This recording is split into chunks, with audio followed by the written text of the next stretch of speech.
मैं हूं आपका केमिस्ट्री टीचर सुनील यादव। अब बच्चों आज कुछ नए टॉपिक के साथ मैं आपके साथ हूं। बच्चों आज मैंने पुनः एक बार नाम अभिक्रियाओं को लिया हुआ है। कुछ महत्वपूर्ण नाम अभिक्रियाएं हैं आज के लिए भी बच्चों, जिनमें मैंने सबसे पहले आपके सामने नाम अभिक्रिया लिया हुआ रोजन-मुंड अपचयन अभिक्रिया।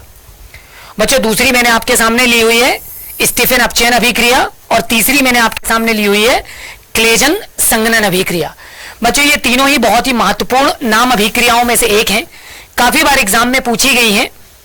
बच्चों अभिक्रियाएं काफी बार एग्जाम में आती हैं और लगातार ही पूछी जाती रही हैं, इसलिए इनके रासायनिक समीकरण जो कि बहुत इंपॉर्टेंट है, इनसे ही इनका डेफिनेशन संदर्भित हो जाता है, निकल जाता है। बस आपको बहुत अच्छी तरह से अभिक्रियाओं को समझने की जरूरत है। तो बच्चों सबसे पहली अभिक्रिया मैंने आपके सामने ले रखी है। सबसे पहली अभिक्रिया है, ध्यान दीजिए बच्चों, मैंने सबसे पहले लिया हुआ रोजन-मुंड अपचयन अभिक्रिया। बच्चों यहां पर आप देखिए, सबसे पहला स्टेप नंबर 1 में मैं आपको बता रहा हूं कि मैंने एक कंपाउंड लिया हुआ जिसका नाम है acetyl chloride CH3C double bond OCl, और बच्चों इसको मैं नवजात हाइड्रोजन से अभिक्रिया करा रहा हूं। और नवजात हाइड्रोजन को प्राप्त करने के लिए मैंने यहां पर जो उत्प्रेरक इस्तेमाल किया हुआ है वो पैलेडियम प्लस जाइलिन है। बच्चों ये उत्प्रेरक है, बहुत अच्छी तरह से याद रखिए। रोजर-मुंड अपचयन अभिक्रिया का जो उत्प्रेरक है वो पैलेडियम प्लस जाइलिन है। हम जाइलिन को पहले गर्म करेंगे। बच्चों जब जाइलिन लगभग गर्म हो जाए उसमें पैलेडियम के क्रिस्टल डाल दीजिए। जैसे ही आप पैलेडियम के क्रिस्टल डालेंगे जाइलिन अपने में से हाइड्रोजन को उत्पन्न करने लगेगा। जो हाइड्रोजन अभिक्रिया में तुरंत बनेंगे उनको हम बोलेंगे नवजात हाइड्रोजन। बच्चों ये नवजात हाइड्रोजन एसिटिल क्लोराइड से क्रिया करेगा। एसिटिल क्लोराइड से के एक Cl से एक हाइड्रोजन क्रिया करके बच्चों अपने आप को HCl में बदल लेगा, जबकि जहां से क्लोरीन हटेगा उसके स्थान पर दूसरा जो हाइड्रोजन है वो आकर जुड़ जाएगा। और इस तरह से बच्चों आपको जो कंपाउंड है वो मिलेगा CH3CHO, और इस तरह से हमको सबसे पहले मेथिल एल्डिहाइड प्राप्त हो जाएगा। बच्चों ये अभिक्रिया, चूंकि रोजर-मुंड अपचयन जो अभिक्रिया है ये केवल एल्डिहाइड को बनाने के लिए प्रयुक्त होती है ना। तो इसके पहले पद में हमने एल्डिहाइड को बना तो लिया, लेकिन ये अभिक्रिया यहां पर रुकेगी नहीं, क्योंकि जो उत्प्रेरक हमने यहां पर इस्तेमाल किया है ये बहुत ज्यादा क्रियाकारी है, बहुत ज्यादा तीव्र है, और इसलिए ये लगातार हाइड्रोजन मुक्त करता जाएगा। तो अभिक्रिया अपने द्वितीय पद की तरफ अग्रसर हो जाएगी, और पहले पद में बनने वाली जो मेथिल एल्डिहाइड है बच्चों वो अतिरिक्त हाइड्रोजन से क्रिया करना स्टार्ट कर देगी। तो मेथिल एल्डिहाइड का जो क्रियात्मक समूह है ना, तो क्रियात्मक समूह में कार्बन और ऑक्सीजन के बीच का द्विबंध टूटेगा, उससे एक हाइड्रोजन ऑक्सीजन पर और बच्चों एक हाइड्रोजन कार्बन पर शिफ्ट हो जाएगी, और जो आपका एल्डिहाइड है वो किस में बदल जाएगा बच्चों? एल्कोहल में बदल जाएगा। ठीक है, तो ये संभावना होगी कि जो एल्डिहाइड है वो एल्कोहल में बदल जाएगा बच्चों। जबकि आप ध्यान रखिए कि जो रोजर-मुंड अपचयन अभिक्रिया है ना, रोजर-मुंड, ये केवल एल्डिहाइड को बनाने के लिए प्रयोग में लाई जाती है। फिर ये एल्कोहल क्यों बना रही है बच्चों? यही एक सबसे महत्वपूर्ण रीजन है कि हमको एल्डिहाइड को एल्कोहल में बदलने से क्या करना है? रोकना है। इसके लिए बच्चों हमने यहां पर अभिक्रिया में बेरियम सल्फेट को उत्प्रेरक विष के रूप में प्रयोग किया हुआ है। ये क्या करेगा? ये उत्प्रेरक की क्रियाशीलता को कम कर देगा और हाइड्रोजन की उपलब्धता को सीमित कर देगा, और एल्डिहाइड को एल्कोहल में बदलने से क्या कर देगा बच्चों? रोक देगा, और यह अभिक्रिया केवल एल्डिहाइड बनाकर रुक जाएगी।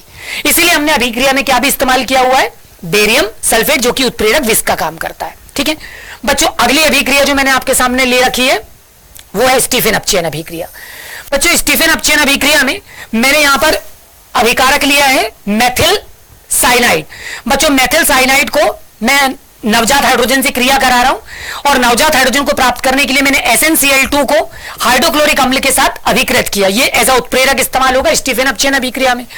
बच्चों इनकी अभिक्रिया से जो नवजात हाइड्रोजन प्राप्त होगी तो साइनाइड समूह का एक पाइबंध टूटेगा, एक हाइड्रोजन कार्बन पर और एक हाइड्रोजन नाइट्रोजन पर जुड़ जाएगा, जिससे एक योगात्मक यौगिक प्राप्त होगा बच्चों पहले पद में।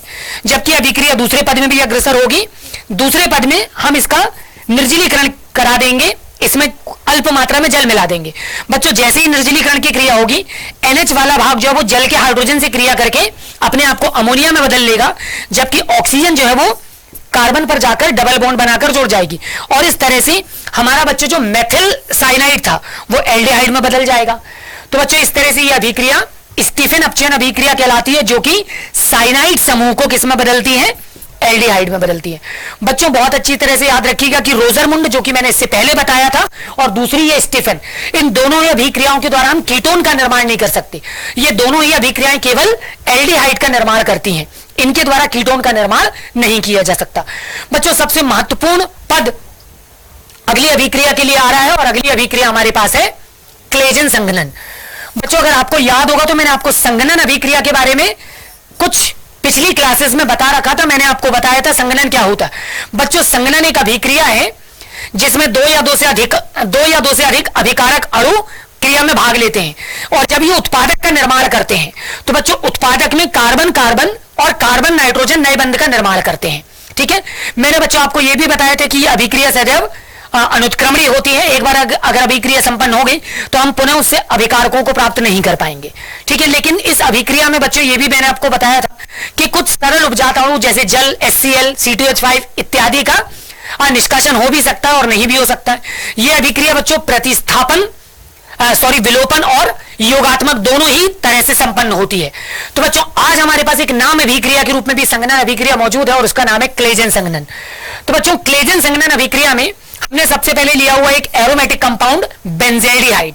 बच्चों बेंजेल्डिहाइड को मैं मेथिल एल्डिहाइड के साथ अभिकृत कर रहा हूं। तो बच्चों बेंजेल्डिहाइड में CO समूह मेथिल एल्डिहाइड के अल्फा हाइड्रोजन से क्रिया करेगा एक ऑक्सीजन, और वो सबसे पहले जल के अणु बनाकर निष्कासित हो जाएगा, निकल जाएगा। बच्चों जबकि ये कार्बन CH वाले कार्बन से केवल जुड़ जाएंगे और इनके बीच में इस तरह से एक द्विबंध बनने की जो प्रक्रिया है वो स्थापित हो जाएगी, और जो कंपाउंड है वो बन जाएगा सिनेमिक अम्ल। तो बच्चों इस क्रिया में भी आप देख सकते हैं कि जो नया बंध है, जो नवीन बंध है, वो कार्बन और कार्बन के बीच में बन रहा है, इसलिए यह अभिक्रिया संघनन की है। और उपजात अणु जैसे कि जल का निष्कासन हो रहा है, और ठीक है, तो यह अभिक्रिया संघनन है। बच्चों इस तरह से इस अभिक्रिया को क्लेजन नाम के वैज्ञानिक ने हमारे सामने प्रस्तावित किया, इसलिए हम इसको क्लेजन संघनन अभिक्रिया कहते हैं। तो बच्चों होप सो, उम्मीद रखता हूं कि आपको आज की अभिक्रियाएं बहुत अच्छी तरह से समझ में आ गई होंगी। इसी तरह की कुछ और भी इंटरेस्टिंग अभिक्रियाओं के साथ आपसे बहुत जल्द अगले वीडियो में मुलाकात होगी। तब तक अपना ख्याल रखिए।